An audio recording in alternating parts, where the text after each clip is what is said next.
예, 그래서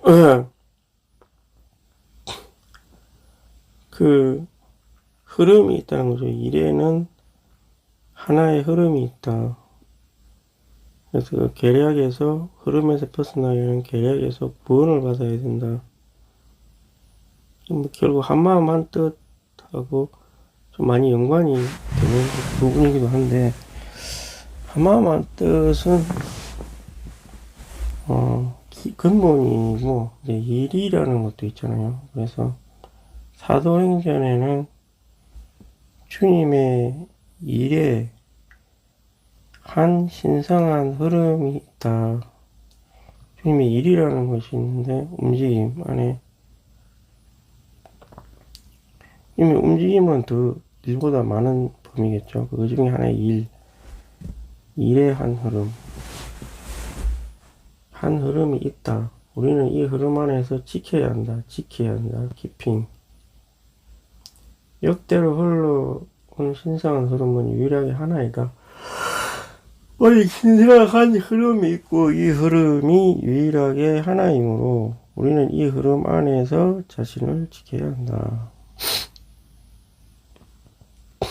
예, 당연하겠죠. 이 흐름 안에 자신을 지켜야 한다. 예. 왜 이 한 흐름이 중요하냐면, 그 왜라는 걸 한번 생각해 봐야 되겠죠. Why. 왜 하나의 흐름에 자기를 지켜야 되느냐. 이때 근본 논리가 그거죠. 하나님이 두 분의 하나님이 아니잖아요. 한 하나님을 우리가 섬기는데, 한 하나님이 이 시간 안에서 온 우주를 포함해서 이 지구, 결국 지구가 현재 이 우주의 중심이니까, 뭐가 외계인이 있든 어쨌든 간에, 일단 주님이 이 지구상에 와가지고 구속의 역사를 쭉 했기 때문에, 현재 이 눈에 보이는 우주의 중심이라고 볼 수 있죠. 그래서 하나의 흐름밖에 존재할 수밖에 없는 거죠. 한 하나님이니까. 근데 이제 그거를 그래서 교회를 건축하고 몸을 유지하고 하는 게, 이런 것도 다 하나의 그 흐름이죠. 이걸 이렇게 해도 되고 저렇게 해도 되고 교파가 있어서 당연하고, 교파라는 거는 다양한 일의 흐름이 있는 거잖아요. 자기들이 다 주된 흐름이라고 생각할 수 있겠죠. 이렇게. 이 하나님은 그러면 이렇게 다양하니까 이렇게 수많이 이렇게 하나씩 머리가 된 거잖아요.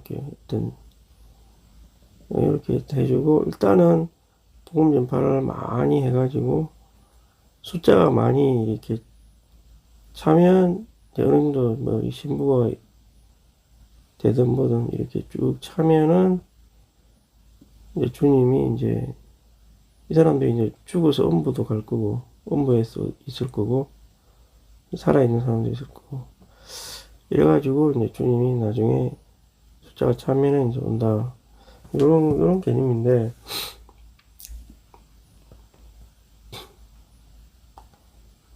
워낙 많으니까 어떻게 하나가 되겠냐. 그리고 이제 축복이 있고 구원을 받으면 되니까 그 생명 체험도 조금 하고, 그래서 다음 시대에 가서 이제 다 하나가 되고, 다 하나가 돼가지고,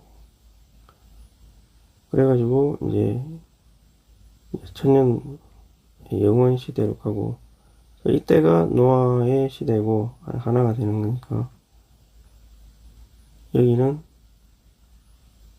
에녹 시대까지 딱 되고, 그래도 휴거 되고, 여기서 노아 시대가 되고, 이제 영원 시대로 간다. 완전히 아니죠. 예. 이렇게 될 리가 없는 거죠. 그리고 하나님이 이렇게 하나를 유지를 해야만 되느냐. 꼭 지금 이 시대에 하나를 유지해야만 이게 왜 이렇게 지켜야 되고 막 하는 흐름. 이게 왜 이렇게 중요하냐면은 이 중요성을 명확하게 설명을 아직은 안 하고 못 하고 있는 거죠, 이게. 제가 계속 하는, 그래서 요즘에 이걸 앞으로 1년에 한 번씩 계속해서 해야 되겠다, 이런 생각을 내가 할 수밖에 없는 거죠, 이게. 하나님의 그 창조 원리 때문에 모순적 분배의 분배의 모순이죠. 그게 안 빠지게 안 빠져야 되는 거죠. 이제 일의 흐름이라는 것도 그런 관점에서 봐야 되는 거죠. 영원 실제에 있는 거하고 시간에 실제에 있는 거하고 온전히 같아야 되는 거죠. 그래야 분배가 온전하게 이루어지고, 그랬을 때 여기 있는 거 여기 있는 게 전달이 될 거 아니에요. 여기서 이만큼 그걸 이만큼 다 체험을 해야 될 거 아니에요. 그래야만 이걸 가르고 있는 장막이 찢어진다는 거죠. 이게 찢어져서 이 두 개가 만날 수 있다는 거죠. 그런 논리고요. 그러려면 일이나 봉사는 반드시 이런 관점에서 해야 된다는 거죠. 이게 단순히 우리가 어떤 선교회적 관점, 사람을 많이 얻는다든가, 어떤 열매만을 많이 증가시킨다든가, 이런 관점으로만 일을 하는 게 아니라는 거죠. 그래서 그럼 이 흐름이라는 게 있잖아요. 그죠? 이 하나님의 생명과 몸의 교통, 예수님의 증거, 하나님의 일이 있다. 흐르는 곳에는 이런 것들이 이제 되게 중요한 말이네. 이런 여러 가지 증거가 이제 나타나겠죠. 반드시 하나님의 생명, 이거 뭐 말 것도 없고, 몸의 교통, 야, 이거 진짜 중요한 거. 하나님의 생명도 있고, 또 예수님의 증거, 하나님.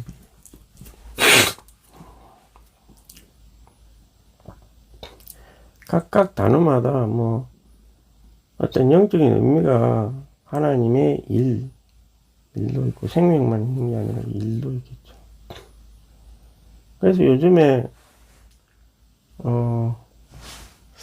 자꾸 이렇게 이제 읽어보니까 마가복음이나 누가복음 라이프 스터디를 보고 있는데, 요런 내용들, 몸의 교통보다 예수님의 증거가 뭐냐, 하나님의 일이 뭐냐, 이런 거에 대해서 좀 많이 잘 나와 있는 것 같아요.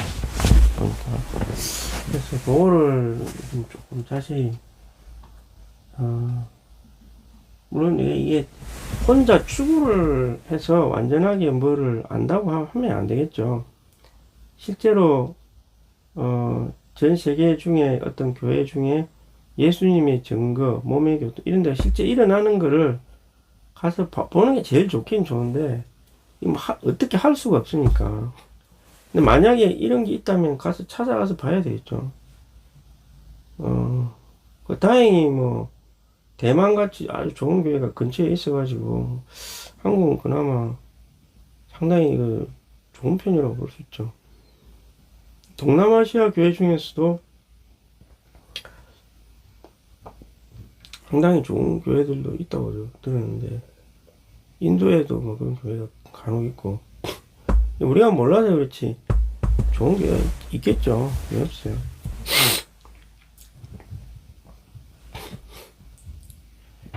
우리가 우리 온 존재 안에서 주님을 어떠함이 되게 하시고, 우리 첫째가는 사랑으로 삼는다면 그분은 신성한 흐름이 된다. 네. 우리 안에서 흐르시고 우리에게 첫째가 하는 일로 흘러나가실 것이다.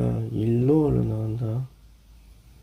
첫째가 하는 일은 첫째가 하는 사랑이신 주님에 의해 유발되고, 이러한 주님에서 나와 이러한 주님을 표현하는 일이 이제 첫째가 하는 사랑에 의해서 나타나는 일이다. 첫째가 하는 사랑에 의해 유발된 일만이 금은 보석들이다. 첫째가 하는 사랑에 의해 유발된 일. 이 첫째가 하는 사랑, 예. 첫째 가는 사람, 첫째 가는 일, 첫째 가는 일. 자세히 이렇게 말이 좀 이상하게 최고라고 말을 많이 하죠. 최고의 사람, 최고의 일, 최고.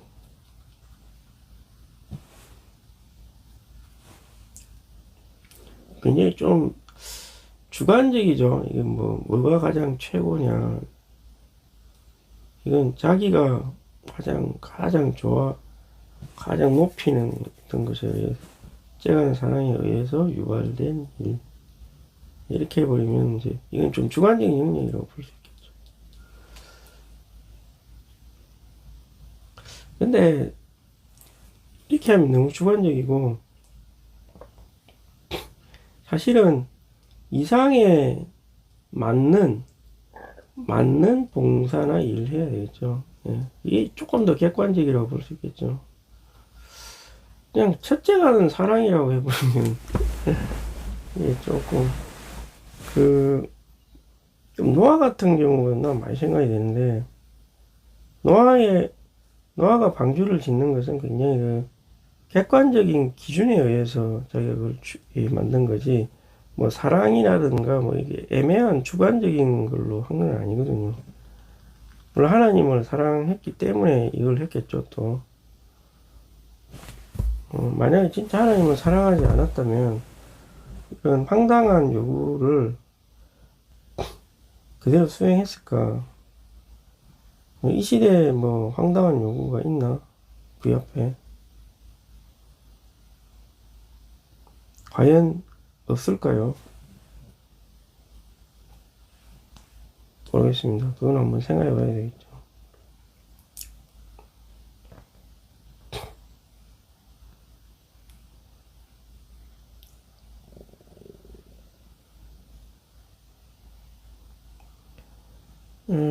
물론 사역에서 뭐 아직까지 내가 모든 메시지를 진짜 다 본 건 아니지만, 사실 84년도 그때 나온 그 주의 회복 안에서의 인도에 있어서 중요한, 거기 보면 거기에서 제시한 교회 어떤 표준적인 모델은 그게 만약에 방주라고 한다면 그거를 건축해야 된다고 한다면 굉장히 황당한 요구가 될 수 있죠. 근데 교파같이 조직적이면 그걸 수행을 아마 계획 짜서 몇 년 안에 할걸요, 아마. 근데 그런 방식으로 주님이 이루어지기를 원치는 않겠죠. 근데 이제 제가 볼 때는 거의 다행히 거의 유사하게 크게 근접한 교회들이 이제 존재한다는 것이 이제 굉장히 사람인데 꼭 못할 일은 없잖아요. 뭐 못할 거를 하나님 제시한 것도 아니고. 그리고 교회는 대만교회 전체가 다 이미 어느 정도 섞여 있는 상태고, 굉장히 많이 섞여 있고, 그런 상태 안에서 이제 그런 교회들이 나타나는 거죠. 그건 뭐냐면 이제 뭐 제가 볼 때는 그렇습니다. 하나님의 요구라는 게 이제 교회 간정 범위죠. 예, 교회 간정의 범위. 그리고 내재적인 실제를 또 말하는 거죠. 예, 온 가정이 하나님 사람의 생활을 하고, 그다음 모든 지체가 기능을 발휘하는 가정들이 되는 거죠. 그럼 당연히 모든 교회의 지체들을 다 포함하겠죠. 여기는 이제 약한 성도도 있을 거고, 뭐 실제 가정이 없는 홀로 된 가정도 있을 거고, 뭐 여러 가지 부류가 있을 수 있는데, 이 견고한 가정들이 이런 가정들을 다 흡수를 하면서 이제 같이 전진하는 거죠. 그러면서 가정들을 회복시켜야 되겠죠. 약한 가정은 회복을 해서 견고한 가정이 되기를 추구하고,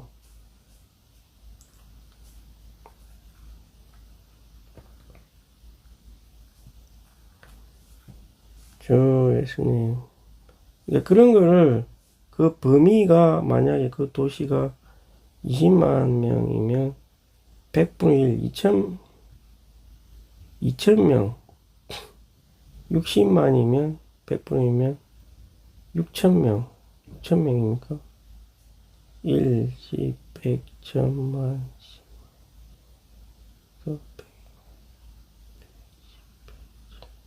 6,000명 맞네. 20만 명이면 200명. 뭐, 하여튼, 2,000명. 100분의 1이든 1,000분의 1이든. 일단 주님이 정하신 그, 새 예루살렘의 식양에 맞게 교회가 구성이 돼서 최대한 주님이 사람을 주실 것이다. 그리고 우리는 이 내적인 실질을 가지고 전진한다. 주님이 그걸 원하시면, 주님이 그래서 이제 재림이 가까이 다가오면 진짜 그 100분의 1이 되는 사람들이 교회로 막 몰려들었죠. 그럼 그때 교회 지체들이 예비가 이미 되어 있는 상태에서 받으면 아무 문제가 없는 거죠. 그럼 다 양육하고 가정에서 다 양육을 하고 가르치고 생양교본이 이미 훈련이 되어 있기 때문에 주님이 얼마든지 사람을 보내주셔도 괜찮다 말이죠.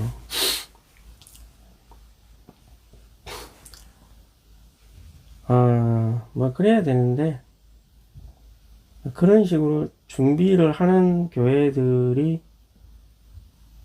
있다는 거죠. 제가 봤을 때는. 예.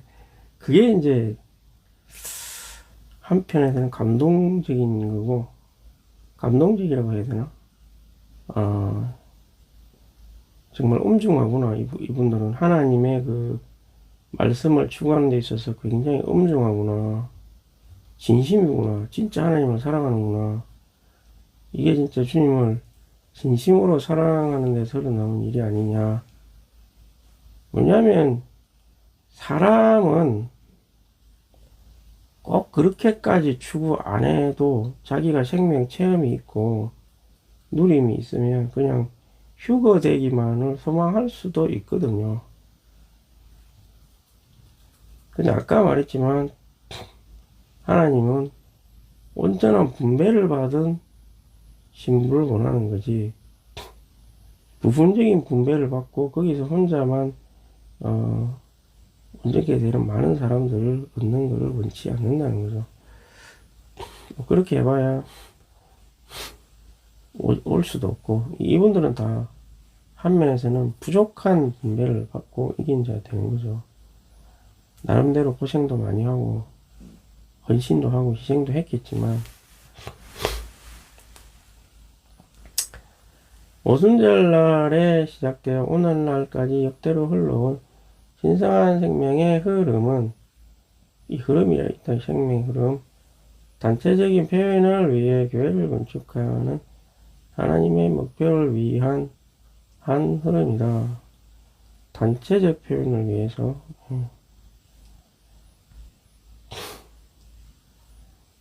하나님의 교회를 건축하는 하나님의 목표를 위한 한 흐름.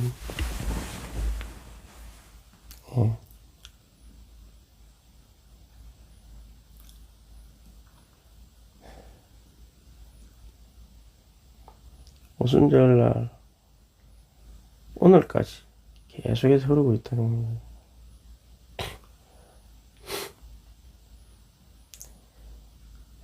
이 생명 흐름, 흘러온 생명의 흐름이다. 이건 뭐냐?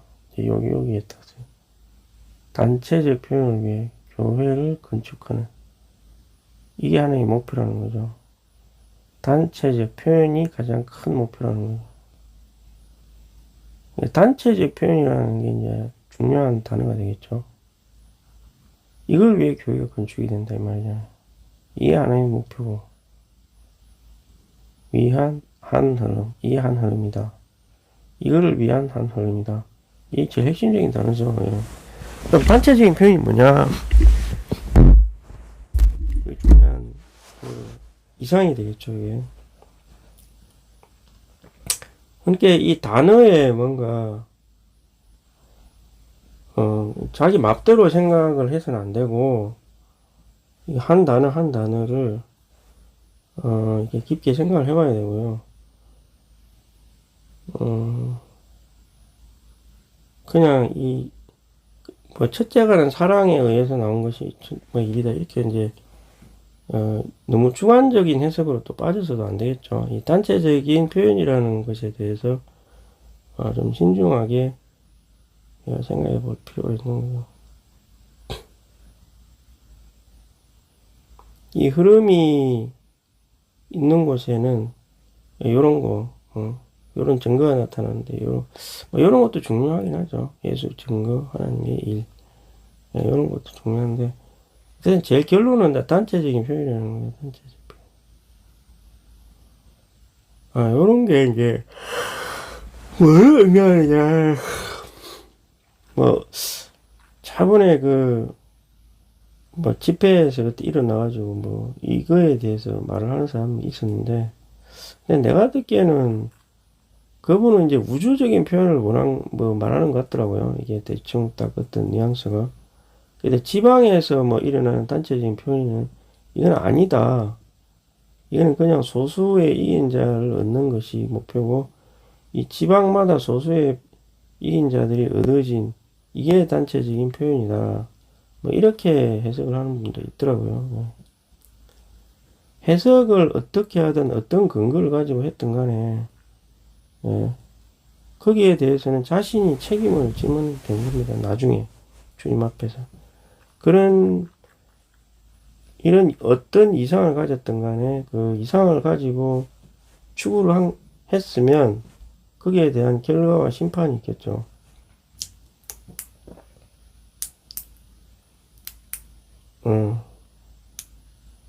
그럼 본인이 지면 되는 거고, 다른 사람을 갖다 만약에 이제 다른 사람한테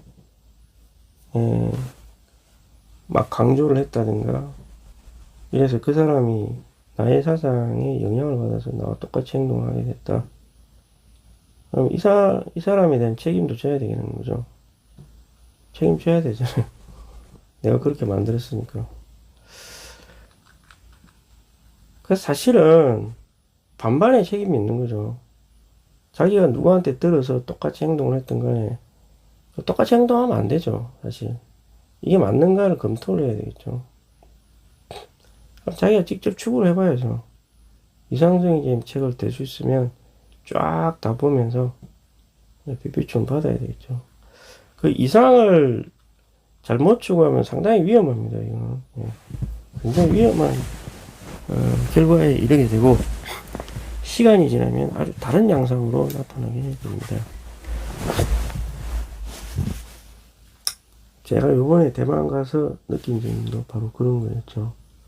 처음에는 같은 이상을 추구를 했는데 시간이 지나면 지날수록 조금씩 달라지는 거죠. 이제 그 본바가 다르기 때문에 그런 거죠. 똑같이 추구를 했어요. 근데 이제 심지어 지금도 상당히 그 공통 분모적인 거는 되게 많아요. 근데 이제 여기서 요 방향으로 갔고 여기서 요 방향으로 가가지고 이제 서로 간에 왕래가 잘 안 되는 지경까지 이제 이르러 버린 거죠.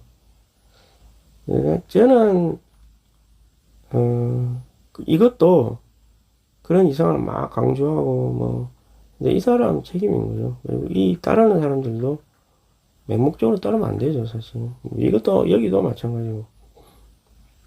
저는 이 두 가지가 다시 결합이 되면은 굉장히 좋을 걸로 생각이 되는데 몰라 받아들일 수 있을지는 잘 모르겠어요. 둘 다 하나씩 놓고 보면 둘 다 맞아요. 어떤 사람은 이 부분을 좋아할 수도 있고 어떤 사람은 이 부분을 좋아하고 어떤 사람이 두 개 합쳤으면 좋겠다 이렇게 생각하는 사람도 있겠죠. 실행적인 다양하게 나타날 수 있으니까.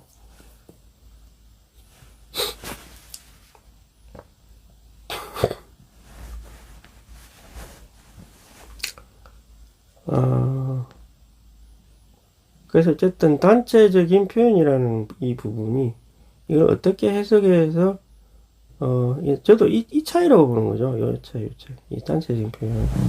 요걸 갖다가 어떻게 해석을 했느냐에 따라서 큰 차이가 나타난다. 아주 큰 차이, 제가 볼 때는. 이 단체적인 표현을,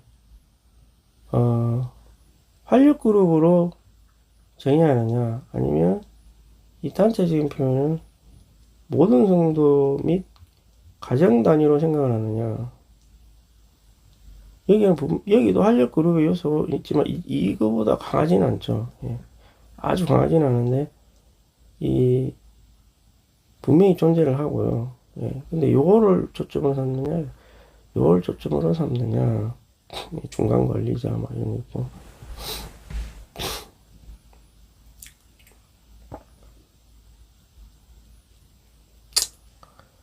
그래서 참, 요번에 가서 보고 좀, 이상을 합당하게 세우는 것이 굉장히 중요하구나 하는 거를 다시 한번 세우라고. 이 단체적인 표현이라는 게 이게 꼬린 가야 할 표대를 멀리 있는 표대를 갖다가 정확하게 조준을 해서 계속 그 방향으로 이렇게 쭉 가야지. 이 조준점이 조금 차이가 나면 이게 가면 갈수록 점점점점 이게 차이가 나버린다는 거죠. 이게 이 조준을 잘해야 되겠더라. 조준점을 자꾸 이렇게 수정을 하면서 나아가야지. 막 그런 생각이 좀 많이 들더라고요. 예, 교회의 기본적인 원칙은 교회가 영원하고 우주적이라는 것이다. 그러므로 교회는 반드시 이 땅에서 지속적으로 확산되어야 한다. 이 땅에서 교회의 성장과 건축은 확산의 근거를 두는 것이다. 확산의 근거를 둔다. 이런 거는 저도 처음 보는 것 같은데, 기본 원칙이 영원할 뿐만 아니라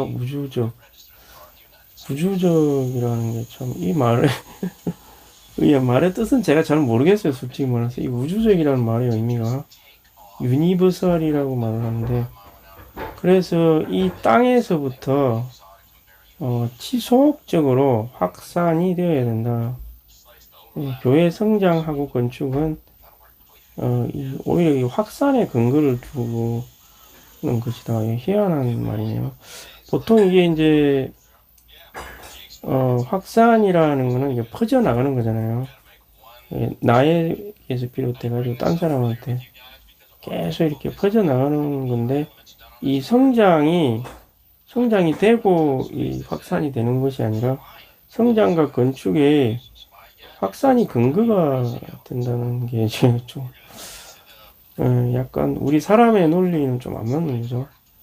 그래서 교회의 확산은 주님의 생명 성장, 생명이 흘러나감, 흘러 넘침을 통해서 일어난다. 그래서 생명 성장이 돼야만 또 확산이라는 현상이 일어날 수 있는 거죠. 내 가족에게서 확산되고, 내 이웃에게도 확산되고, 아니면 멀리 있는 사람에게 확산되고, 생명이 성장하면 이런 현상이 반드시 내 안에서부터 흘러 넘쳐서 어떤 것이든지 이제 하여튼 이게 흘러나가게끔 된다. 그러면 또 그게 또 성장을 가져오고 뭐 이렇게 순환이 될 수밖에 없다는 거예요. 교회가 확산되기 시작할 때의 잘못된 관념들은 지역에 관한 것이든 인종에 관한 것이든 또 상호 차별에 관한 것이든 산산조각이 난다. 우리 모든 편협한 생각은 확산에 의해 제거가 된다. 모든 편협한 생각들이 있다는 거겠죠. 옛날에 고린도전서, 골로새서 이런 데 보면 옛날에 사도행전 초기에도 이방인에게 복음을 전해야 되냐 말아야 되냐 뭐 이런 문제, 사마리아 사람들 뭐 이런 거. 그 당시에 이제 그런데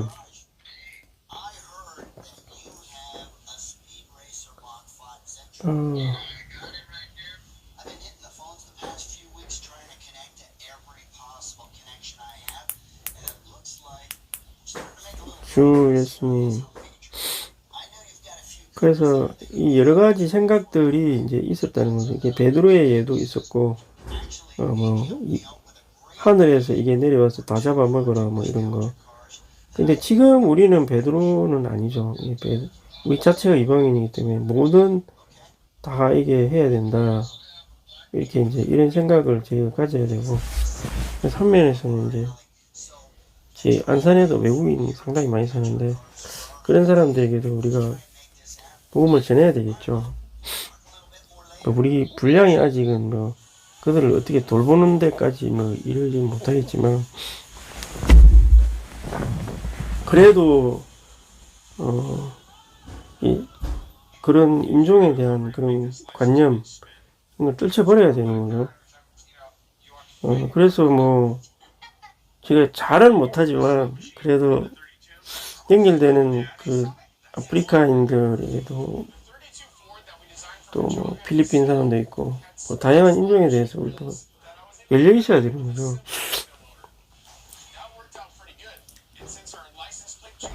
그게 맞다고 생각이 되고,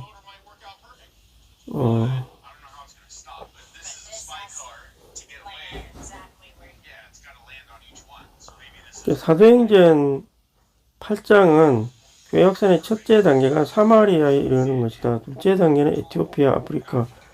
이것은 교회가 우주적이고 또 확산되어야 하기 때문에 반드시 각 지파, 언어, 백성, 민족에게 복음을 전파해야 된다는 것을 보입니다. 모든 사마리아뿐만 아니라 아프리카에 이르기까지 멀리까지 이제 확산 첫 단계가 사마리아, 둘째 단계가 에티오피아. 이거 우주적이고 또한 확산되어야 한다는 각 지파와 언어, 지파뿐만 아니라 언어, 백성, 민족까지. 이게 이거는 명확한 거죠, 사실은. 모든 대상에게 다 복음이 전파되고. 근데 그 당시에 사마리아인 같은 경우 멸시받는 그런 쪽이었잖아요. 유대인 입장에서 보면 그런 것도 돌파해야 되고, 왜 멸시했냐면 그 당시에 이제 북이스라엘이 있었죠. 근데 아수르가 있었는데 아수르가 얘들을 잡아갔을 거 아니에요. 잡아가서 여기서 혼합이 일어났던 거죠. 그래서 그 당시에 유태인들은 이방인과 결혼을 해서는 안 되는 걸 굉장히 철저하게 율법으로 지켜 있었기 때문에, 그래서 결혼을 해서 그 민족이 생겨난 게 이제 사마리아인들이고, 되게 이제 혼합종이라는 거예요. 이방인하고 섞여서 나타났다. 너는 이제 유태인으로 취급되지 않는 그냥 이방인보다 못한 그런 걸로 취급이 되는 그런 상태였다. 그런데도 복음이 전파되는 거예요. 이게 다 관념, 이게 구약에 의해서 이제, 물론 그 당시 구약은 구분을 하기 위해서 주님이 그런 율법을 한 건데, 이제 그 구분의 의미가 없어진 거죠. 이제 주님이 모든 사람에게 구원이 되시기 때문에 이방인과 유태인들 사이의 구분의 의미가 없어져 버린 거죠. 그러니까 그것도 이제 소멸돼야 되는 건데, 계속 그런 관념이 남아 있어서 그렇던 게 꽤 오래된 관념이잖아요. 그래서 지속적으로 확산돼야 된다는 거예요. 생명에 넘쳐 흐름이 돼야 된다. 그래서 사도행전 9장에서는 인간의 관념과는 반대로 사울을 선택하신 것을 보여준다. 우리의 좁고 인간적인 관념은 교회 확산을 통해서 산산조각이 나야 된다. 우리는 지금 이 순간 교회를 박해하는 사람이 다음 순간에는 복음을 전파하는 사람이 될 수 있다는 걸 반드시 믿어야 된다. 교회 확산을 통해 박살이 나야 된다. 인간관념과는 반대다. 이 바울이었죠. 진짜 박해를 하고 있었어요, 실제로. 그 당시에. 그런데 오히려 주님은 굉장히 세게 만나면서 완전히 그냥 돌아서서 오히려 이방인을 위한 사도가 되어버린 거죠. 이게 사실 이 위태인의 관념을 가장 많이 가지고 있었을 수도 있는 바울이 오히려 굉장히 그 앞선 사도들한테도 또 가지 않고 자기 혼자 구약을 통해서 계시를 받아서 또 이 사람들이 가지고 있던 약간의 관념을 벗어나 오히려 초월해서 더 순수한 그 하나님의 말씀을 하게 되는, 결국에는 여기서 이 더 전진하는 거는 오히려 더 어려웠을 가능성이 높은 거죠. 자기가 알고 있는 것에서 신약의 계시를 완전히 새롭게 보고 그 예수 그리스도의 의미와 경륜의 의미를 완전히 새롭게 인식한다는 것은 생각이 완전히 뒤집어지지 않는 이상 굉장히 어려운 거죠. 이게 무서울 정도로 힘든 것이다 이렇게 보여주는 거죠.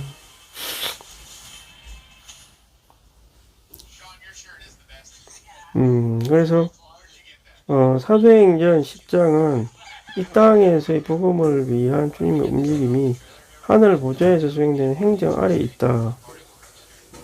하늘 보좌에서 수행되는 행정. 이 땅에서가 이 하늘 움직임하고 그 아래에 있다는 거죠. 네. 복음을 위한 주님의 움직임. 복음이 사람의 구조는 온 땅 사방으로 확산되는 온갖 더러운 사람들을 모아서 구속하는 피로 깨끗하게 하고 새롭게 하는 성령으로 씻겨져야 한다는 것을 가르친다. 사도행전 10장. 10장에 어떤 내용이 있는지 한번 찾아봐야 될 것 같은데,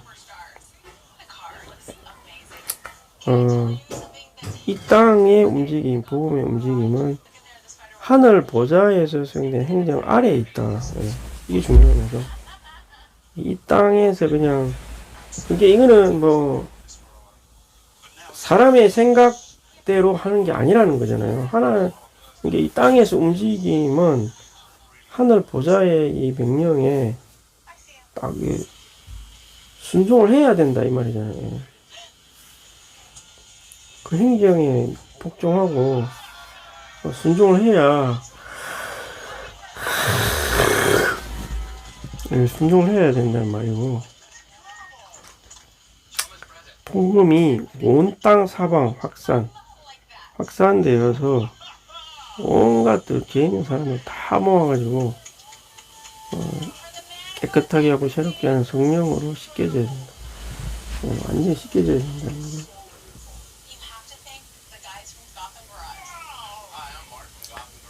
13장에서는 안디옥에 있는 교회의 각기 다른 배경, 또 교육 신분을 가진 유대인 이방, 이게 둘 다 같이 구성된 5명 신은자 교사가 주님을 섬기고 있었다. 이것은 교회가 사람의 배경에 상관없이 모든 종족 모든 계층의 사람들로 종족과 계층이 구성된다. 몸의 지체들에게 주어진 영적 은사들과 기능들은 타고난 신분에 근거하지 않는다는 것을 가르치는 것입니다.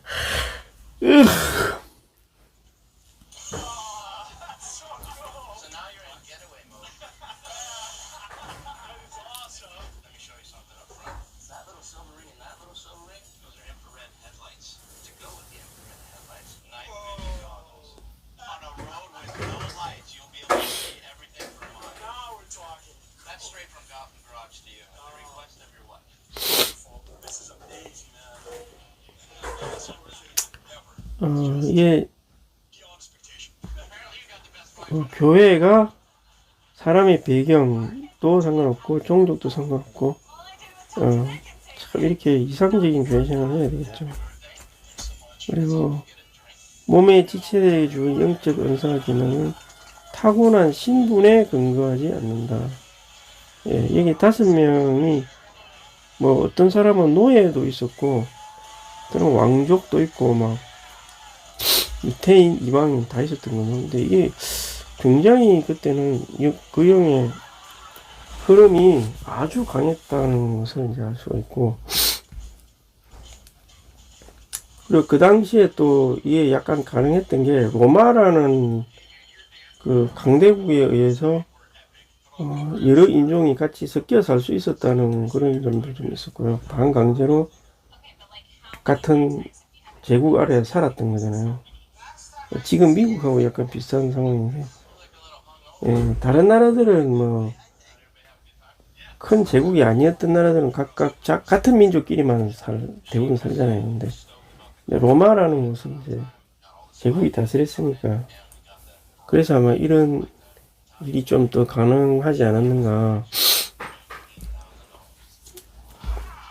그래서 일단 사도행전에서 아주 좋은 본을 우리에게 지금 보여주고 있는 거죠. 그래서 만약에 미국 같은 경우는 만약에 이제 뭐 같은 동양인이든 뭐 흑인이든 백인이든 간에 딱 봐서 영안에서 진짜 합당하고 온전하면 얼마든지 같은 봉사자 그룹이 될 수 있다는 거잖아요. 우리나라에서는 상당히 아직은 힘들 것 같은데, 또 언어적인 장벽도 좀 있긴 있고.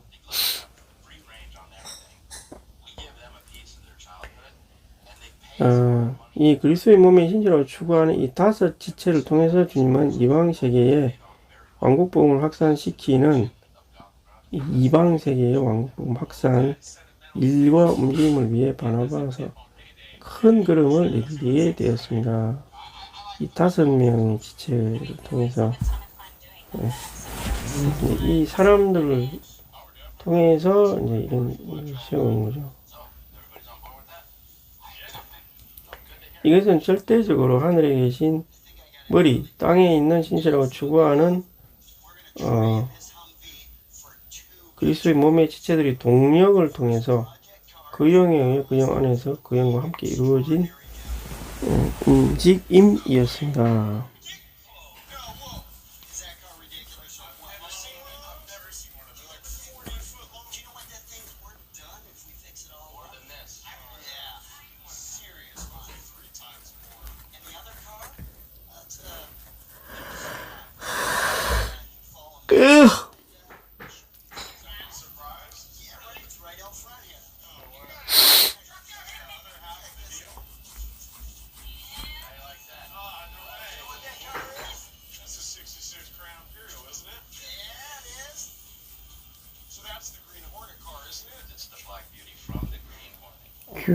예수님, 이게 이제 절대적으로 이게 이제 뭐 어떤 선교 같은 그런 움직임이 그런 게 아니라 이 5명의 이 사람들을 통해서 확산하기 위해서 그분의 일과 움직임을 위해서 세우는 절대적으로 하늘에 계신 머리, 땅에 있는 추구하는 하늘에 계신 머리, 땅에 신실한 추구하는 지체들의 동력, 이 동력을 통해서 나타나는 움직임이었다.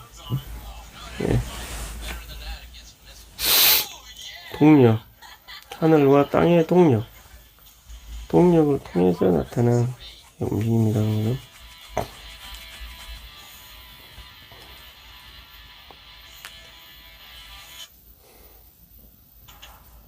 와, 이게 참.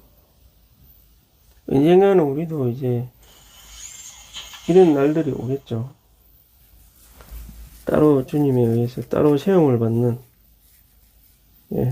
그런 일들이 우리 가운데서도 일어나야 되는데, 저는 뭐, 이런 것도 이런 거지만, 우리 지역 안에서라도, 우리가 동심 합의에 의해서 이러한 작은 움직임이 이 도시 안에서도 또 지역 안에서도 좀 일어날 수 있지 않을까, 뭐 저는 그렇게 생각합니다.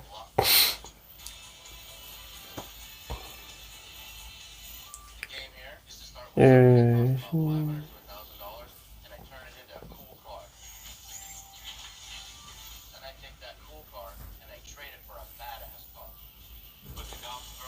큐에 있습니다.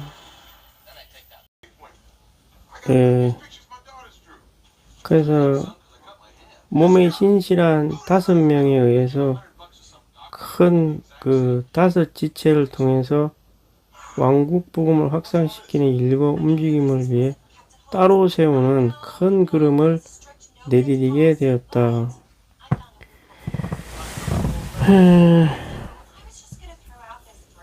큰 그림이죠. 이것은 절대적으로 하늘에 계신 머리 땅에 있는 신실하고 추구하는 그리스도의 지체들과의 동력을 통해서 이루어진 움직임이다. 이 동력이 되게 중요하죠. 꼭 노아의 방주를 짓는 것과 똑같은 그런 느낌이라고 볼 수 있죠. 이 사람들이 이제 사도행전 보면 막 금식하면서 같이 기도를 하면서 한 음성을 이렇게 듣는 그런 장면이 나오는데, 이같이 무엇을 해야 될지 모르는 어떤 답답함이 있을 때 같이 금식하면서 기도하면서 주님의 뜻을 구하는, 그랬을 때 어떤 확산을 위한 움직임이 이제 생기게 되는 거죠. 그래서 사도 바울은 복음을 확산시키기 위해서 제1차 여행에서 키프로스를 갔고, 그 다음 소아시아에 가서 많은 지방의 교회들을 세웠다. 바울은 바나바와 갈라선 후 유럽으로 필리포 데살로니아 갔다가 에베소를 거쳐 안디옥으로 돌아오는 제2차 사역 여행을 떠나게 되었다. 바울의 제3차 여행은 안디옥, 갈라디아, 부르기아, 에베소, 마케도니아, 그리스를 거쳐서 예루살렘으로 가는 것이었다. 이렇게 이제 1차, 2차, 3차로 해가지고 이렇게 뺑뺑뺑 돌면서 계속해서 이제 교회들을 세우고 강화하고, 이런 정말 놀라운 일을 하게 되는 거죠. 그 당시에 진짜 이런 일을 했다는 게, 교통도 안 좋고, 정말 고린도 후서에 보면 굉장히 많은 그 여행을 하면서 강도 만나고 풍랑 만나고 이런 거 되게 많이 써져 있잖아요.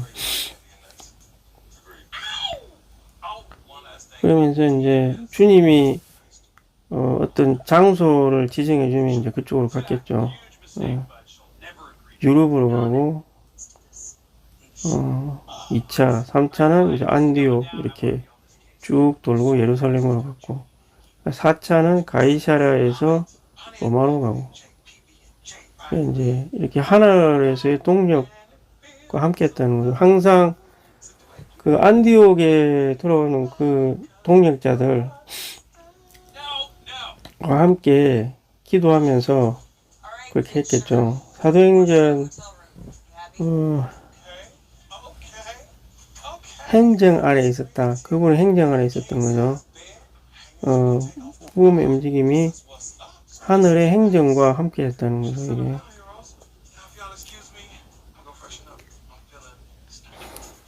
사도행전, 네. 그리고 우리는, 반드시 주님의 긍휼을 얻어서 교회 확산 건축을 좌절시키려는 사탄의 계략에서 구원받고 몸을 건축하기 위해 자신을 시대의 흐름 안에서 지켜야 합니다. 교회의 확산과 건축을 좌절시키려는 사탄의 계략 이런 게 있죠. 여기서 구원을 받아야 한다. 확산 건축. 그 다음에 또 몸을 건축하기 위해서 시대의 흐름 안에 또 지켜야 된다. 시대의 흐름 안에는 지켜지고, 사탄의 계략에서는 구원받고, 그 시대의 흐름이라는 게 또 있는 거죠. 교회 확산과 건축이라는 이런 확산할 뿐만 아니라 또 건축해야 되죠. 이 양쪽 방면이 다 있는 거죠. 그래서 우리는 반드시 외적이고 죽은 교회, 인간 의견, 자아의 낡은 관념에서 구원받아야 된다. 누구든지 주님의 긍휼을 얻은 사람은 이런 것들에서 구원을 받을 것이다. 그래서 우리가 구원받은 정도가 교회가 건축될 수 있는 정도이다. 구원받는 정도, 교회 건축되는 정도. 반드시 죽은 귤의 의견, 외적으로 죽은 귤의 인간의 의견, 자아, 그리고 자아의 낡은 관념. 하나하나가 굉장히 깊은 의미가 있겠죠. 예. 왜냐하면 자아에서 인간의 의견이 나오고, 그 자아는 낡은 관념이 있고, 그 안에는 사탄이 숨어 있는 거죠. 낡은 관념이 왜 생기냐면, 이것도 일종의 자신의 옛날 체험에서 비롯된다고 봐야 되겠죠. 나쁜 체험이든 좋은 체험이든 이제, 그게 어떤, 그 관념을 형성하게 되는 거죠. 관념을 형성하고, 거기에서 이제 의견이 나오는 그런 상태가 되겠죠. 그래서 우리가 이런 데서 지속적으로 벗어나야 된다는 그 의미가 있었어요. 우리가 그 구원받는 정도가 그 사탄의 계략이 이제 이런 자아와 낡은 의견 안에 숨어 있기 때문에, 그래서 계속해서 구원받을 필요가 있다는 것이죠. 그래서 우리는 베드로의 공과에서 배워 우리의 종교적 전통, 낡은 배경이라는 너울에서 구원받아서 영원한 경륜의 이상을 보고 그 이상 아래 살면서 복음의 진리를 붙들어야 한다.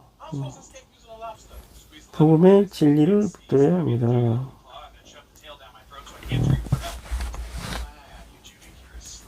복음의 진리. 그래서 사탄이 여러 가지 계략을 많이 쓰는데, 우리가 그 계략을 어느 정도는 알고는 있어야 되겠죠. 어떤 종류의 계략을 쓰는 것인가. 일단은 여러 가지 계략을 많이 쓰겠죠. 상당히 다양한 계책을 가지고 있겠죠. 그래서 우리도 어느 정도는 그거를 좀 알고 있어야 되고, 근데 이제 자신의 체험과 관련된 어떤 주관적인 체험들, 거기에서 형성된 낡은 관념, 그게 생기는 의견, 그런 것은 굉장히 어렵죠. 왜냐면은 옛날에 체험한 것이 다 틀린 건 아니거든요. 그것도 일종의 주님이 주신 거니까. 근데 그게 이제 절대적인 또 진리도 아니라는 거죠. 아무리 좋은 체험을 했어도 그것에 어떤 원리에 의해서 그게 어떤 원칙, 어떤 영적인 진리에 맞았기 때문에 생긴 그 체험인데, 그거를 어떤 의견으로 형성이 돼버리면 안 된다는 거죠. 그 만약에 이제 저 같은 경우도 그 의견이 생길 가능성이 되게 높은 거죠. 저도 상당히 강한 체험을 했는데, 그게 이제 잘못하면 저 같은 경우도 의견이 될 수도 있죠. 충분히 될 가능성이 있는 거죠. 그래서 우리는 반드시 베드로의 공과에서 배려 종교적 전통, 낡은 배경이라는 너울에서 구원을 받아 영원한 경륜의 이상을 보고, 그 이상 아래 살면서 복음의 진리를 붙들어야 된다. 이거 10장에 나오는 건데, 이제 갈라디아서에서도 나오고, 그 동물 뽀자기 동물 갖다가 이렇게 내려오면서 내가 정결하던 걸 네가 왜 더럽다고 하느냐. 이걸 잡아먹어라. 못 먹겠습니다. 잡아먹어라. 계속 그렇게 이제 주님이 했었잖아요. 그리고 이제 2장에도 보면은 유태인들 이렇게 있다가 이방인들이 오는 걸 보고 같이 먹다가 야고보가 온다는 소리를 듣고 그냥 금방 도망갔다. 야고보가 무서워가지고 이제 그렇게 했던 걸 엿볼 수 있는 거죠. 그러면 이제 그 모습을 보면 밑에 있는 지체들이 유태인하고 이방인은 좀 구분이 되는구나. 이런 굉장히 그 안 좋은 인상을 심어주게 되는 거잖아요. 포범의 진리 안에 살지 않는 거죠. 다른 낡은 관념이라는 게 이제 그만큼 무섭게 아직까지 작용하고 있었던 거죠. 이게 베드로만 나무랄 수 있는 게 아니고 우리에게도 얼마든지 이제 이런 것들이 존재할 수 있는 거죠. 그럼 베드로 이야기로만 생각을 하면 안 되고 내 안에 혹시 이런 것이 없는가? 항상 이런 걸 이제 빛비춤을 받아야 된다는 거죠. 반드시 바나바의 공과에서 배워서 인간적인 의견, 타고난 관계에서 본받아야 된다. 바나바의 공과라는 게 또 있고 베드로의 공과가 있고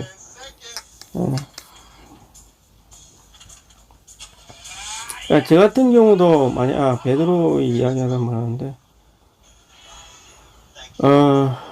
베드로의 관념은 유대인들이라면 누구나 가지고 있었던 거죠. 실제로 율법에는 그렇게 써져 있었고 그 당시에 이제 어떤 일이 있었냐면은 그 수전절이라는 그 마카베오라는 사람이 있었거든요. 마카베오라는 사람. 그 아버지가 되게 유명한 사람이죠. 그 아버지가 이방인과의 그 분별됨을 굉장히 강조하면서 헬라에 지배하려 때부터 독립운동을 일으켰던 사람이죠. 그래갖고 이방인과 유태인의 강한 분별을 주장하고 그걸 갖다 이긴 사람이거든요. 그래가지고 그 아들이 이제 독립운동을 해가지고 유다 왕국을 형성하게 되는 그런 사례가 있었고, 그래갖고 이 분별하는 것이 하나님에게 되게 중요하구나 하는 인식이 굉장히 강하게 있었던 거죠. 근데 이건 나쁜 체험은 아니죠. 그러면 뭐 저 같은 경우도 얼마든지 옛날에 그 뭐 대구교회에서 있었던 그런 체험들 이게 좋은 체험이라는 거죠. 좋은 체험인데 그게 하나의 어떤 주장이 되고 의견이 되어서는 안 된다. 그 당시에는 뭐 점심 먹고 밤 12시까지 뭐 10시까지 교통을 했는데 그러면 그것도 하나의 의견이 될 수 있는 거죠. 섞이려면 절대적인 헌신이 필요하구나 뭐 이렇게 생각할 수도 있는 거잖아요. 그죠? 근데 꼭 그런 건 아니거든요. 어떤 방식으로든지 섞이면 되긴 돼요. 근데 그걸 갖다 또 한 가지 유일한 길로만 생각해서는 안 된다는 거죠. 좋은 체험이 하나의 어떤 의견이 될 수 있다. 이렇게 생각할 수가 있고, 바나바 같은 경우는 바나바도 되게 좋은 사람이었죠. 바울을 첨가할 정도로 좋은 사람이었는데, 이제 이거는 인간적인 타고난 관계에서 오는 이런 게 있다는 거죠. 이런 것도 쉬운 건 아니라는 거죠. 이게 사적인 관계 때문에 동력들을 다투면 형편없는 일이다. 이것을 근데 이것도 쉬운 거 아니죠. 굉장히 어떤 친한 사람이 있는데 자기 그 친족이 뭐 마가 있었는데 여행 데려갈 때 이거 데리고 가자는 거죠. 근데 사도 바울은 이 사람이 좀 못마땅했던 거죠. 옛날에 뭐 오락했는 처음에 가자 했을 때 안 갔다는 거죠, 이게. 근데 지금 두 번째 왜 데리고 가느냐. 이게 친해서 데리고 가는 거 아니냐. 절대적인 사람이 아니다. 난 절대적인 사람과 해야지. 절대적이지 않은 사람을 데려가서는 안 된다. 뭐 이랬겠죠. 다 맞는 말이죠, 이게 한면에서는. 그리고 바나바 같은 경우도 뭐 꼭 안 데리고 하면 또 어때요? 또 뭐 그냥 근데 꼭 뭐 굳이 데리고 와야 되겠다. 뭐 이 사람 괜찮다. 뭐 이렇게 주장한다는 거에 대해서는 뭔가 어떤 의도가 숨어 있었겠죠 이게. 그냥 사도 바울은 처음에 가자 했을 때 안 갔으니까 이 사람 절대 뭐 그런 식으로 했을 거고, 사울 바나바 같은 경우는 이제 좀 친척이기도 하고 뭔가 모르게 이제 뭐 야심이 있었는 건지 그건 알 수가 없죠 이제. 그 자기가 더 좋아하는 사람 데리고 가고 싶었을 수도 있고 여러 가지 또 뭐가 있었겠죠. 하여튼 간에 이제 진짜 일을 하든 우리가 어떤 봉사를 하든 간에 이런 문제 때문에 이제 하나됨이 깨져서는 안 된다는 거죠. get까지 문제라고 볼 수 있죠. 그리고 아볼로의 공과에서 배워서 완전한 계시가 부족한 사역에서 구원받아야 하고, 시대 사역과 완전히 하나 되지 않는 데서 이것도 구원받아야 되는 문제죠. 아볼로 같은 경우도 말씀은 잘 전하고 많이 했는데 시대 사역과는 하나 되지 못했다는 거죠. 그 침례만 전한다든가 요한의 침례만 전한다든가 이렇게 하면 이것도 문제가 크거든요. 이게 잘못하면 파벌이 생기고 실제 그렇게 됐잖아요. 아볼로파가 생겼잖아요. 거기에서 주장하는 논리라든가 이런 게 명확하니까 아볼로를 따르게 되고, 아볼로의 불완전한 사역 때문에 많은 사람들이 이제 영향을 받게 되겠죠. 그래서 시대 사역에 대해서 완전히 하나가 되어야 되는 거죠. 이 시대 사역과 하나가 된다는 의미가 잘 이해를 해야 되는 거죠. 이게 시대 사역과 하나 된다는 것이 과연 무엇인가? 과연 무엇일까요?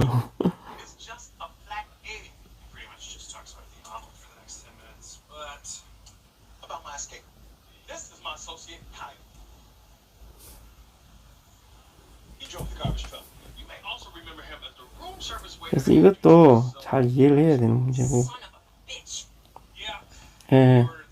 이거는 이제 제가 볼 때는 그리스도의 완전한 구속, 구원, 뭐 이런 거, 그리스도에 대한 중심 계시, 그 다음에 중요한 게 교회에 대한 거죠.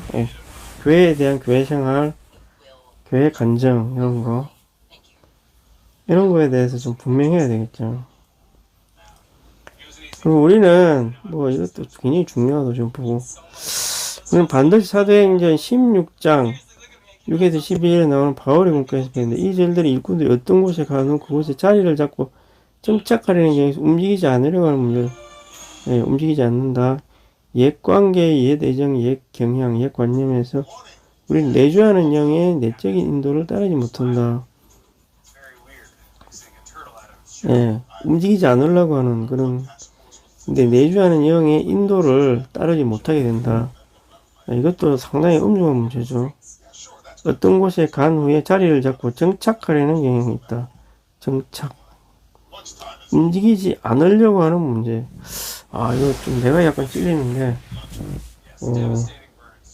근데 뭐, 저보고 뭐, 주님이 이렇게 막 어디 가라, 뭐, 아직까지 그 정도의 그건 아니기 때문에, 이게 우리의 일반적인 작은 지체들한테 꼭 적용되는 문제는 아닌 것 같고, 요런 문제는. 아니, 또, 해당이 100% 안 되는 건 아니고, 주님은 또, 다른 지방에 가서 살기를 원하실 수도 있죠. 그래서 주님께 항상 열려서, 교통을 듣고, 열린 교통을 해야 되겠죠. 그래야 뭐,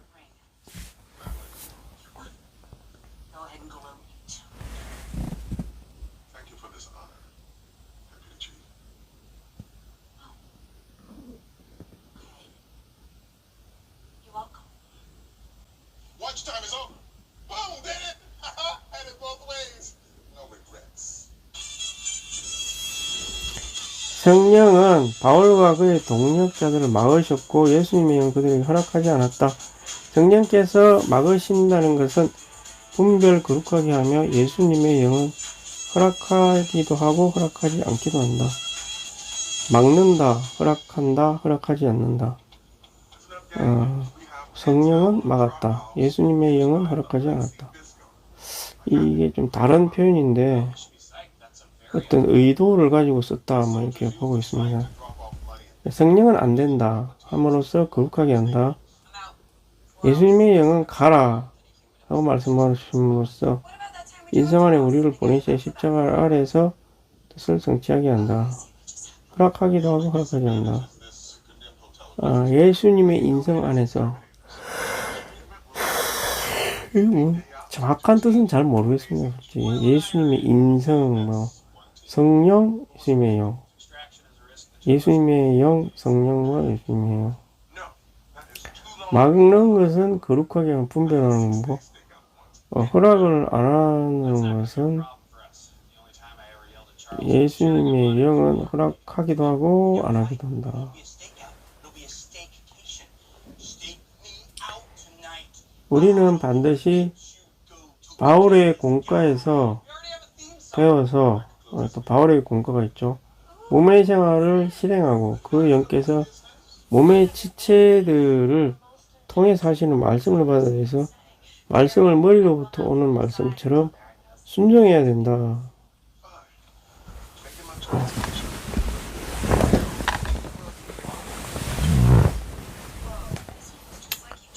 이거 20장에 나오는 말씀이죠. 어떤 여자 선지자가 2명이나 그런 말을 했는데, 뭐, 출각, 선지자가 와서 이 사람을 묶어서 로마로 끄게 할 것이다. 이렇게 이제. 이렇게 하니까 사람들이 그거를 보고, 가지 마라. 거기 가면 잡힌다.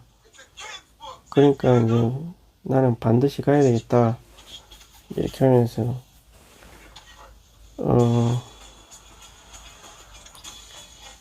그럼 이제 선지자를 통해서 그 지체를 통해서 말씀하신 거잖아요. 그러면 그렇게 되는 게 맞는 거잖아요. 잡혀서 가는 게 아니면 잡히니까 가지 말라고 한 건지 그건 모르겠지만 머리로부터 오는 말씀처럼 순종을 해야 되는 것이다. 그래, 잡혀서 너는 갈 것이다. 그러면 잡혀서 가야 된다. 이런 말을 하는 것 같기도 하고. 그래서 사도 바울은 항상 이렇게 성령과 예수님의 영에 의해서 통제를 받았다는 거죠. 가지 않기도 하고 가기도 하고.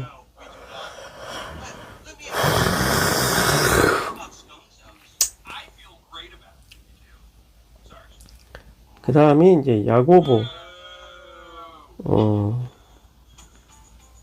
계속 무슨 이 사례들이 되게 많이 나오는 거죠. 이 하나하나의 사례가 되게 배울만 하죠, 사실. 우리는 반드시 야고보의 잘못과 예루살렘 교회 황폐한 혼합에서 공과를 배워야 한다.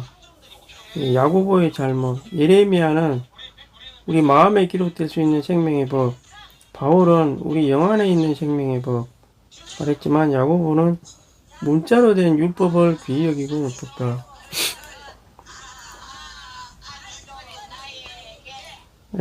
마음에 기록되고 영, 마음과 영. 이게 예레미야가 좀 대단하네요. 근데 야고보는 문자로 된 율법. 근데 이게 이제 야고보만 욕을 이렇게 비난을 할 수 있는 게 아니죠.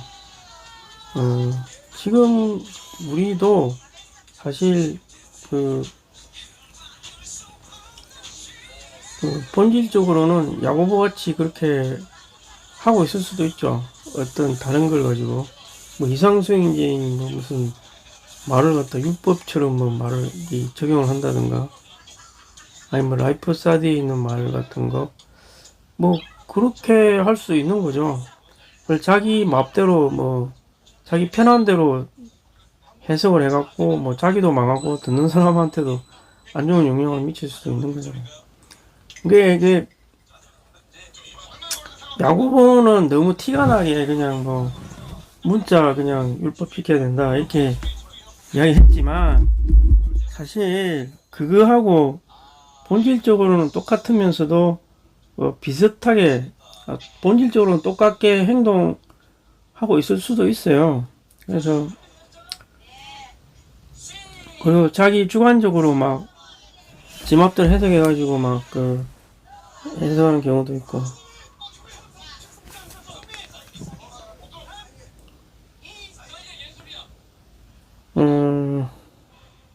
그게 나 지금도 생각이 나는데 굉장히 좀 물론 서울에 있는 좋은 대학 나오시고 뭐 해서 똑똑하긴 하죠. 그분들이야 뭐 머리도 좋고 똑똑하고 다 그렇긴 한데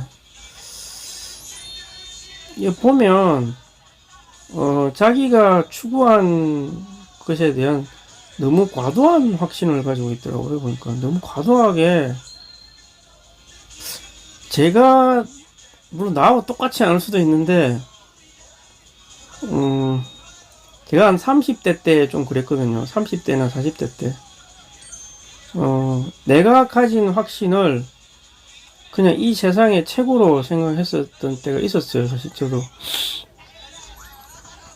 있었고 너무 지금 생각하니까 폭이 좁게 내가 생각하고 있었고 이 세상에는 나보다 뛰어나고 훌륭한 사람이 워낙 훨씬 많을 수 있다 이렇게 이제 생각이 많이 바뀌게 된 거죠.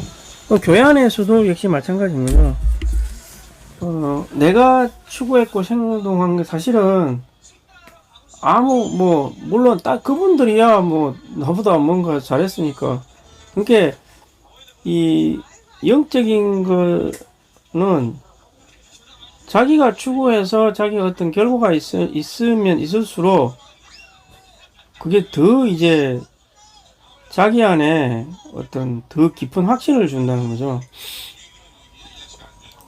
근데 이제 야고보도 마찬가지였겠죠. 야고보도 뭐 구약이라는 그런 환경에서 자라가지고 또 그 당시에 유대인들의 상황이 지금하고 비슷한 상황이거든요. 뭐냐면은 나라도 없이 있다가 바벨론에 끌려갔다가 다시 돌아왔다가 또 나라를 또 잃었어요. 그래서 겨우 있었는데 그 바벨이라는 나라가 무너지면서 또 헬라 지배를 또 받다가 거기서도 또 독립을 했다가 그래서 이제 겨우 또 로마의 지배도 받았지만 이제 분봉망 해가지고 겨우 유지되고 있는 상황이었던 거죠. 그래서 그때 헬라 때 그 독립했던 그게 굉장히 큰 또 자랑으로 남아가지고 물론 하나님에 대한 신앙은 깊어졌지만 율법을 철저하게 지켜야 된다는 그런 생각이 되게 강하게 있었던 거죠. 그 당시에. 현대주의자들도 물론 있었죠. 그때. 바리새파가 정통파였고 사두개인들이 이제 지금 현대주의자하고 비슷한 그런 상황이었던 거죠. 이 사람들은 이제 정치 세계하고 결탁을 해가지고 이제 돈이나 벌고 있고 뭐 그런 상황이었는데 저희도 마찬가지인 거죠. 사실은 우리도 야고보 같이 될 가능성도 얼마든지 있는 거죠. 어떤 확신이 이제 많이 생기고 자기 말과 자기 어떤 뭐 소위 말하는 영이죠. 거기에 자기가 스스로 도취가 돼가지고 스스로 도취된 것 같아. 내가 보니까 너무 막 그 흘러나오는 영이 막 교만하게 느껴지고 또 자기를 잘 드러내는 사람은 또 막 자꾸 자기를 드러내려고 그러고 막 그런 것도 있고 좀 감출 줄을 잘 모르더라고요. 약간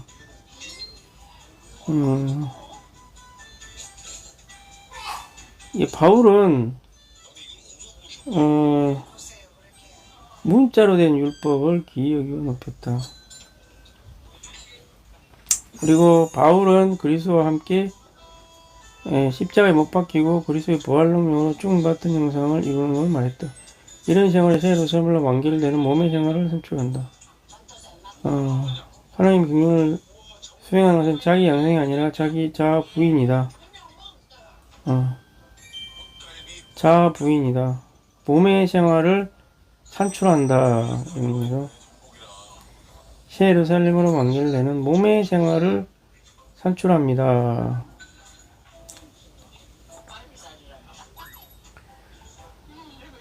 자, 뭐 이게 죽음과 같은 형상을 이루면 몸의 생활이 된다.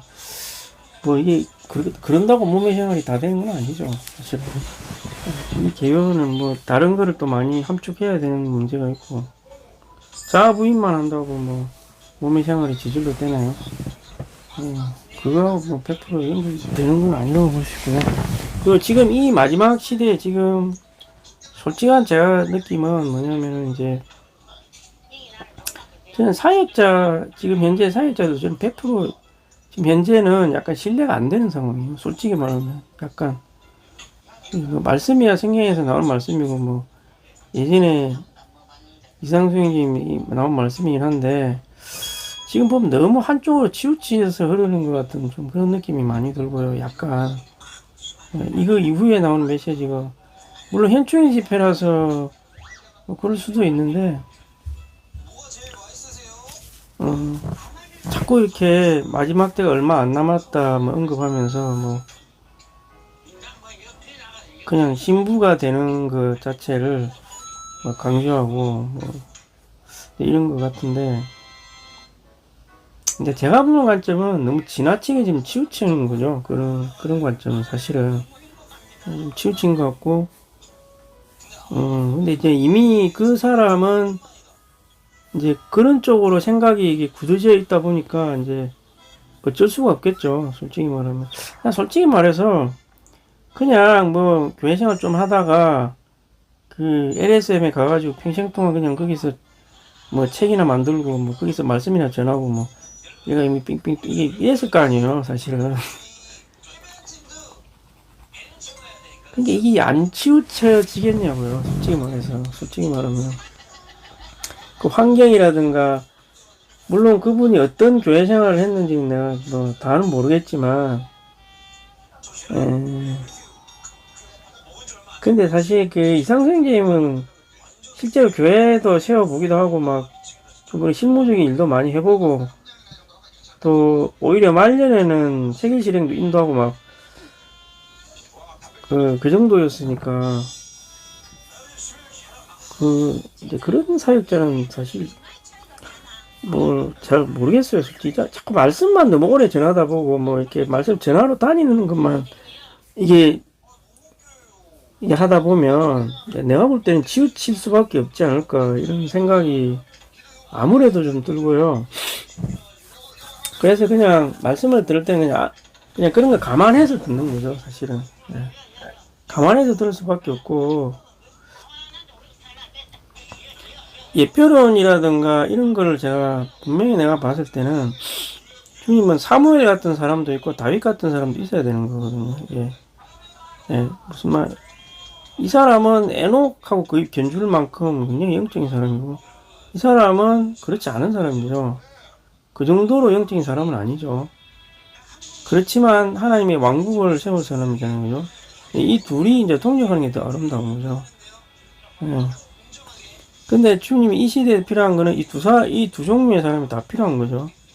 사무엘 같은 사람도 필요하고, 다윗 같은 사람도 필요한 거죠. 그래서, 그 옛날 같으면은, 아담부터 시작해서 에녹 같은 사람도 필요한 거고, 이걸 다, 그리고 노아 같은 사람도 필요한 거죠. 이렇게 둘 다가 다 필요한 거죠. 사도 바울 같은 경우는 내적으로도 영적이었지만 외적으로도 노아 같은 사람이었죠. 한 사람이 이 두 가지가 다 겸비되는 것은 어려운 일이죠. 굉장히 이건 드문, 쉽지 않은 거고요. 근데 지금은 이제 그 정도 사람이 있는지는 모르겠고, 어떤 분은 요 부분만 많이 강조하고, 어떤 분은 또 요걸 많이 강조하는데, 그러면 마지막 때니까 이제 이게 더 중요하다. 이거는 이제 다음 시대에나 될 거다. 뭐 이게 지금 이게 맞는 소리인지 내가 볼 때는 아니라는 거죠. 둘 다 강조돼야 되는 상황인 거죠, 지금. 그리고 제가 좀 지금 대만이 가깝다 보니까 대만에 자주 갔다 오면서 제가 느낀 거는 그분들의 동력, 그리고 교회들 간의 동력, 그리고 실행의 앞섬, 이런 거, 그리고 내적 생명의 체험, 이런 거를 쭉 보면은, 이게 그렇게 더 깊이 계속 교회 생활이라는 걸 추구해 가면 갈수록 더 주님이 더 세게 격려한다는 그런, 더 많이 분배를 해주시고, 더 많이 격려한다는, 그리고 이제 계속 지지부진하거나 늦게 가는 교회는 그만큼 분배가 약하다는 거죠, 이렇게. 그래서 이런 상태에서 이기는 자가 되는 거하고 이기는 상태에서 이기는 자가 되는 건 이게 훨씬 더 쉽다는 거죠. 오히려 더 많은 사람이 그렇게 돼야 주님의 재림이 앞당겨질 수 있다는 거죠. 제가 봤을 때 재림을 해가지고 동력을 해가지고 사탄을 쫓아내려면 이미 죽기 전에 교회 생활이 영 안에서 동력을 신속하게 하고 사탄과 싸우는 전쟁을 수없이 해본 사람이 이제 휴거가 됐을 때 그렇게 할 수 있는 거지. 뭐 그런 것도 하지도 않았는데 갑자기 뭐 영 안에서 싸운다는 거는 논리적으로도 말이 안 되는 거죠, 이게. 그래서 어쨌든 마지막 시대에 우리는 야고보 같은 사람이 되어서는 안 된다. 저는 현 시대의 야고보라고 하는 거를 너무 이렇게 쉽게 생각하는데, 지금 아까 내가 말한 대로 현 시대에 있어서의 야고보는 뭐냐면 한쪽으로 치우친 사람이 이렇게 될 가능성이 있다는 거죠. 양쪽이 있는데 이쪽을 지나치게 강조하고 이쪽을 경시하거나 이쪽만 너무 지나치게 강조하고 이렇게 양쪽으로 치우칠 경우에, 근데 제가 볼 때 더 안정적인 것은 이쪽이라고 보는 거죠. 이쪽이 조금 약해도 이쪽을 더 많이 제대로만 갔을 경우에, 제대로만 가면은 이쪽도 등달아서 같이 좋아질 가능성이 더 높은 거죠. 근데 이 둘 중에 이제 주의해야 될 게 뭐냐면은, 이 하는데 합당치 않게 이것만 계속 발전하잖아요. 그리고 다른 교회들과 연결 안 되고 독단적으로 한다든가 이러면 이건 또 문제가 돼요. 이 부분이라는 건 뭐냐면은 그냥 단순히 영성이 좋다 이게 아니고 다른 교회들이 열려있고 섞여있는 것까지 포함이 된 거거든요. 예. 만약에 지금 대만 교회 같은 경우가 자기들끼리만 막 똘똘 뭉치고 미국에도 잘 가지도 않고 뭐 7차 집회 하는데 미국에서만 하잖아요. 거의 다 장로 집회만 좀 돌아가면서 하고, 어쩔 수가 없죠. 뭐 휴식 천충일이다 그러면 미국에는 현충일인데 다른 나라 아닐 수도 있잖아. 미국은 어떤 날짜를 딱딱 정해놓고 이제 딱딱 쉬니까 집회하기가 좋죠, 이제 다른 나라보다. 그래서 이제 미국에 하는 것도 있고 다른 여러 가지 사정 때문에 이제 미국에 하는데, 다른 나라에서 미국 가기 그렇게 쉽냐는 거죠. 굉장히 비행기 값도 많이 들고, 근데 뭐 200만원 뭐 300만원 드는데 우리나라 돈으로 그렇게까지 가서 근데 이게 대만이 굉장히 그걸 열심히 잘 하고, 또 그리고 7차 집회 말씀이 사실 아까 내가 말했지만 좀 치우친 면도 있어요, 사실은요. 솔직하게 말해서 치우친 면도 있긴 있는데, 그래도 그것도 한 사회에서 나온 말씀이라고 굉장히 그걸 존중히 여기고 그걸 가지고 섞이고 이런 태도가 나는 마음에 든다는 거죠. 우리가 니보다 잘한다 이래가지고 가지도 않고 자기들끼리 따로 이상한 집회 만들고 이러면 이제 회복이 두둥강 나는 거죠. 그렇지 않게 잘 추구한다는 것 자체가 되게 좋은 거죠.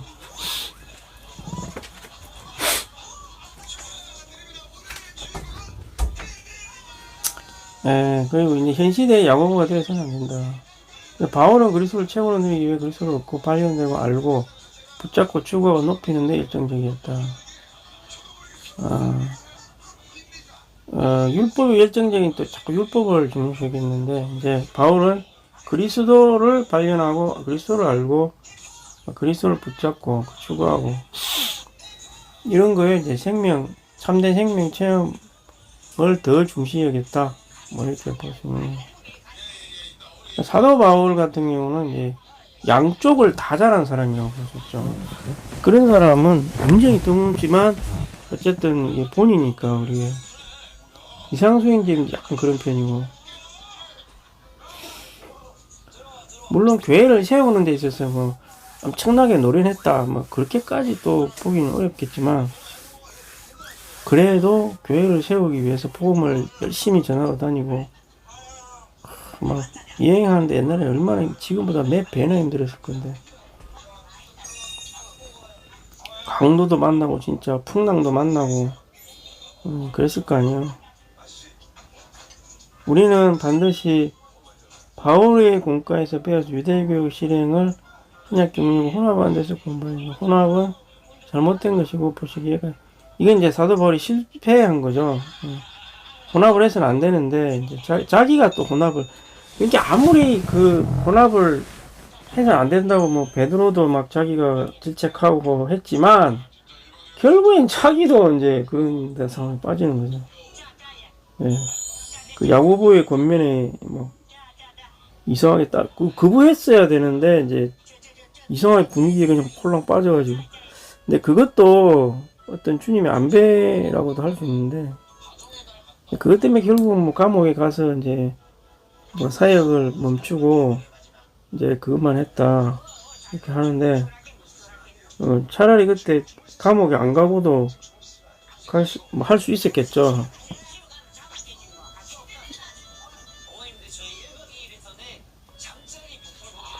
예수님 뭐 그는 이제 결과론적이니까 뭐 모르는 거지만 어찌됐건 간에 우리는 혼합을 해서는 안 된다는 거죠. 그래서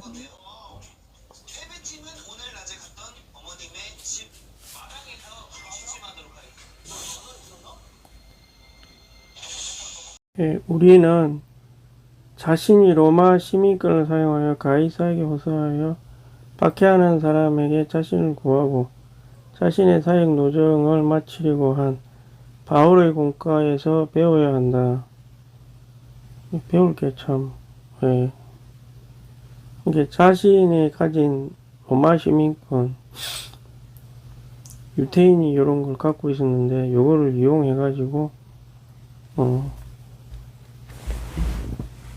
가이사, 대법원한테 뭐 호소하는 거 비슷한 거겠죠. 그래서 그렇게 하면 보호를 받으니까 자신을 구하고 자신의 사역 노정을 마치겠다. 이제 여기서 끝나는 거죠. 여기서 우리는 뭔가를 배워야 된다. 그래서 주님을 위해 자신의 생명을 희생하기 원했지만 사역을 가능한 한 더 수행하기 위해서 더 오래 살기를 힘썼다. 이 오래 살려고 하는 목적이 사역을 더 수행하려고.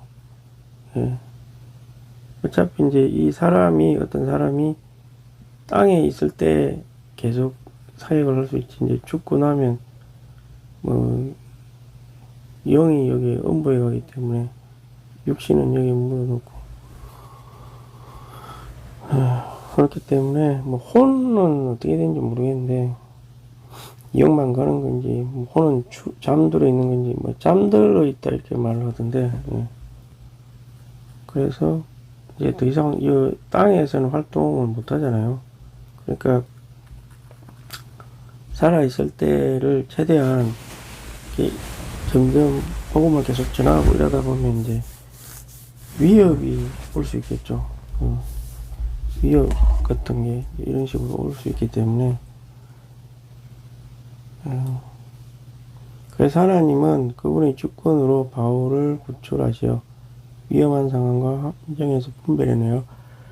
조용한 감옥을 보냈고 가이사라나 로마에 있었던 기간은 조용한 환경, 시간을 제공하여 주님께 받은 신약 경륜의 비밀에 대한 계시를 마지막 서신을 통하여 교회에 남김없이 할 수 있게 되었다. 만약 계속 사역한다고 막 했으면 이렇게 쓸 시간이 별로 없었을 거다 이 말이죠. 뭐 이건 뒤에서 하는 해석이지만 근데 과연 뭐 사역을 한다고 해서 이걸 쓸 시간은 없었을까 그런 생각도 해봤는데 뭐 큰 긴 편지도 아니고 뭐 짧은 편지인데 자기가 본 거를 압축을 해서 아주 짧게 잘 표현을 해서 하긴 했는데 이제 그것도 주님이 이제 살아계시기 때문에 합당하게 해석할 사람은 언제든지 주님 계시를 하시면 되니까 대신에 이제 간략하게나마 계시를 쓰는 것이 필요했던 거겠죠. 역대로 교회가 이 서신에 받은 혜택 유익은 영원토록 헤아리기 어려울 것이다. 예. 감옥에서 썼던 계시들. 그 이후에 많은 그리스도인 뛰어난 사람들 많았는데 전혀 체험하지 못했다. 이건 아니겠지만 그 하나님이 역사하는 원칙이 어떤 사역 그리고 쓰여진 글자 그것이 이제 성경으로 인정되는 때까지 이루는 사람은 많지 않기 때문에 이제 그 일단 처음에 사도가 받은 그런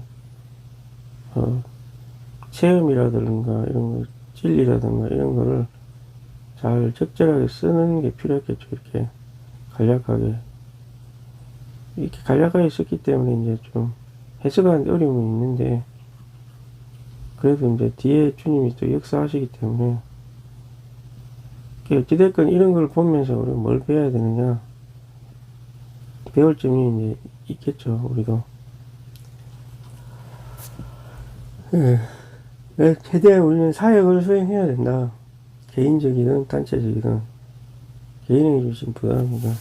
이 시대는 하나의 한 흐름이기 때문에 이제 그걸 하면 되고 그리고 이 사역에 동참할 수 있도록 돕는 또 부가적인 사역을 해서 사람들이 이쪽으로 갈 수 있도록 여기 와서 이쪽으로 갈 수 있도록 혹은 또 이 자체도 하기도 하고 이걸 다 해야 되겠죠.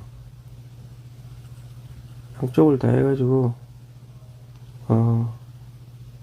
많은 사람들이 이제 이 시대 사역에 동참할 수 있도록 아니면 아예 배경이 없으면 이제 그냥 복음 대해서 교회 생각하게 하면 되는 거고 이미 조성이 되어 있는 사람은 뒤에 나오겠지만 이제 잘 안 오는 사람도 있긴 있죠. 좋아하긴 하지만 우리 모두는 이제 사도 바울의 본을 따라 유일한 몸을 위해 우주적으로 동일한 한 가지 일을 해야 한다. 예. 유일한 몸을 위해 우주적으로 동일한 한 가지 일만 해야 된다. 그런 건데 회복 안에 있는 일은 뭐냐? 각 지방의 교회를 건축해서 우주적인 몸의 건축에 이르는 것이다. 각 지방에서 교회를 건축한다. 각 지방에서 교회를 건축한다. 교회를 건축하여서 우주적인 몸의 건축에 이르는 것이다. 우주적 몸의 건축에 이르는 것이다. 각 지방에서 해가지고 우주적인 데까지 이르는 것이다.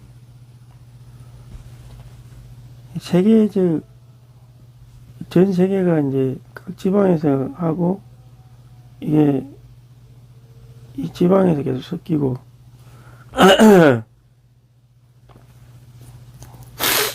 섞여 있는 상태에서 뭐가 이제 산출이 되겠죠. 이런 데서 산출이 되고 또 섞여 있는 또 교회들끼리 또 섞이고 이렇게 해서 지금 우리나라가 이제 한국이 그렇게 좀 하고 있는 상황이죠. 약간 점점 앞으로 그렇게 되어가지 않을까. 그래서 우주적인 몸이 점점 이루어져 가는 것이죠. 주 예수님,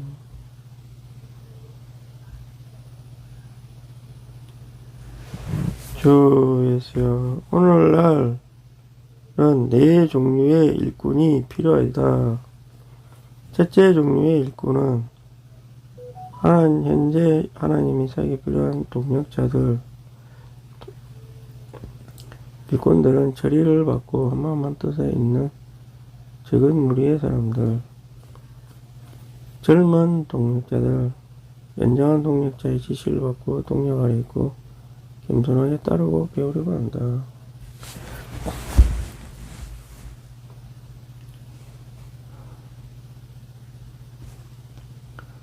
셋째는 앞선 동력자에 복종하려 하지 않고 교파에 속하여 있지도 않으면서 우리 교통 안에 머무는 사람들. 넷째는 교파에 있는 설교자, 자유전도자. 우리에게 필요한 일꾼은 첫째, 둘째, 셋째, 넷째에서 우리가 할 수 있는 것은 다만 그들 자신의 길을 선택하도록 두는 것이다. 어떤 사람들에게는 우리와 같은 길을 가도록 정하지 않으셨으므로 우리는 그러한 사람들에게 어떤 말도 할 수 없다. 상황이 어떠할지라도 우리는 하나님께서 우리에게 맡기신 일을 하기 위해 이곳에 있다. 다른 사람의 일을 간섭할 수 없고 여기에 다른 사람의 일을 허물지도 않을 것이다. 일이라는 게 있는 거죠. 그러니까 이 영역은 굉장히 넓은 영역이고 또 우리가 다 알 수 없는 영역이죠. 물론 이 시대에서 위에서 말한 것처럼 교회가 건축되고 우주적인 교회가 점점 가속화되어서 건축이 되면 하나님의 분배가 점점 이걸 하면 할수록 점점 더 강해지겠죠. 점점 더 강해져 가지고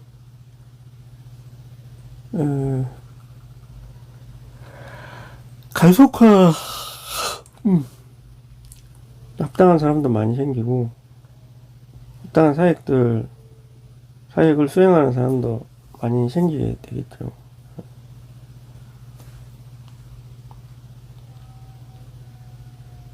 그런데 이제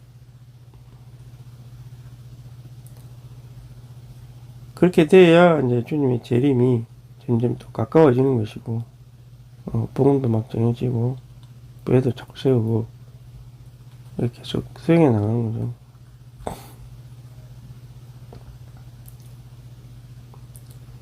거죠. 상황이 어떠할지라도 맡기신 일을 하기 위해 이곳에 있다. 다른 사람의 일을 간섭할 필요가 없다. 그래서 다른 사람들은 또 다른 종류의 일을 하겠죠. 자기 나름대로 선교를 꾸준히 했다든가 구제라든가 어떤 사업 같은 마인드로 해가지고 다른 사람을 돕는 그런 일을 한다든가. 이런 거를 다 교회 안에서 하면 되긴 되죠. 근데 이걸 하려 그러니까 이제 자기가 봤을 때는 이 사람들이 볼 때는 교회에서 하는 게 어렵겠다. 그리고 또 실제로 주님이 이런 일들에 부담을 주는 거는 맞겠죠. 전혀 틀리다고 볼 수는 없는데, 근데 이제 처음서부터 교회에서 성장을 해가지고 이런 부담을 받아가지고 이렇게 이제 제가 아는 얼마 전에 어떤 형제님을 봤는데 그분같이 그렇게 되면 제일 좋은 케이스라고 볼 수 있죠. 근데 만약에 그분 같은 경우는 이제 교회에 들어와가지고 훈련을 통과해가지고 사업을 해가 돈을 굉장히 많이 벌었더라고요. 굉장히 많이 벌고 처음엔 천연적인 방식으로 어디다가 집을 구하려고 했죠. 사실은 했는데 주님이 막아서 이제 그 건물을 어떤 대학교 앞에 구했는데 그것 때문에 이제 굉장히 많은 역사가 일어나고 뭐 이런 경우 있을 수 있다는 거죠. 그리고 이제 근데 이미 들어오기 전에 이미 어떤 또 주님에 속한 어떤 일들을 하고 있었어요. 근데 이거를 이제 나중에 회복을 접해가지고 아 그냥 관계가 계속 유지를 하는데 이걸 완전히 버리고 아니면 교회가 조금 더 이해를 해서 근데 이 조율 과정이 그렇게 쉽지는 않은 거죠. 예, 교회와 조율하고 이런 거는 교회 관계 맺음 마련해서 서서히 성장해서 이렇게 하면 되는데 그게 쉽지 않아 보이고 하니까 그냥 내가 하던 대로 하겠다 이렇게 해서 그냥 그렇게 있는 사람 이게 세 번째 부류도 꽤 있어요 보면. 그래서 그분들이 하는 일을 뭐 완전히 교파에 속한 거다 이렇게 할 수는 없는데